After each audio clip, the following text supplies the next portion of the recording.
নিজের birth certificate, এখানে DM এর সিগনেচার আছে। আমার বলার বক্তব্য হলো, আমি যদি বাংলাদেশি হয়ে থাকি তার মানে ডিএমও বাংলাদেশি, তার মানে ডিএমও বাংলাদেশি। তো তো এই যে ভোটার কার্ডটা দেখতেছেন আমার, এই ভোটার কার্ড তো আমরা নিজেরা তৈরি করি নেই, এটা নিশ্চয়ই ইলেকশন কমিশনারের অফিসের দপ্তর থেকে তৈরি হয়েছে।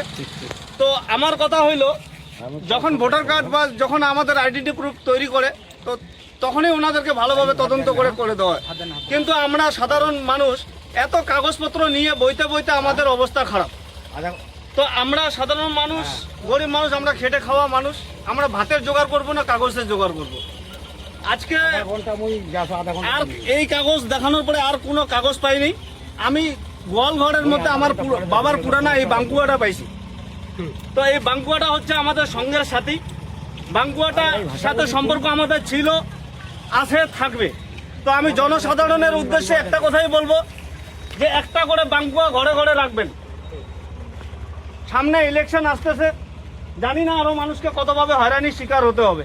আজকে সরকার আমাদের ভোট নিয়ে সরকার যেভাবে আমাদের উপরে অত্যাচার, মানসিক আঘাত করতেছে, আমি তো বলবো এই সরকারের প্রতি প্রথমে ব্যবস্থা নেওয়া দরকার। আমরা আজকে মানসিক আঘাতে কেউ লাইনের উপরে ঘন্টার পর ঘন্টা দাঁড়িয়ে আছে, কেউ অসুস্থ হয়ে পড়তেছে।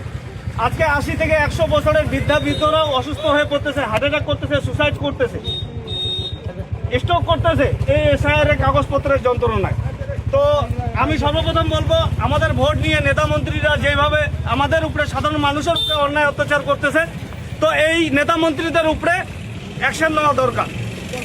আপনার এই অভিনব মানে কি করে মাথায় আসলো? মানে মানুষ এত হয়রানির শিকার হয়ে গেছে, আমরা অভিযোগটা করব কার কাছে? আমরা যাকে ভোট দিয়ে আমরা আজকে নেতা মন্ত্রী বানিয়েছি, ওনারাই আমাদের জনসাধারণের উপরে এত অত্যাচার, টর্চারিং করতেছে, মানসিক আঘাত করতেছে। এই প্রতিবাদ নিয়ে আপনি কোথায় যাচ্ছেন এখন তাহলে? আমি যাচ্ছি বিডিও অফিসে, আজকে হিয়ারিং আছে, আমার নামে নোটিশ আছে, আমি যাচ্ছি এইসব কাগজ। আপনার বাড়ি কোথায়?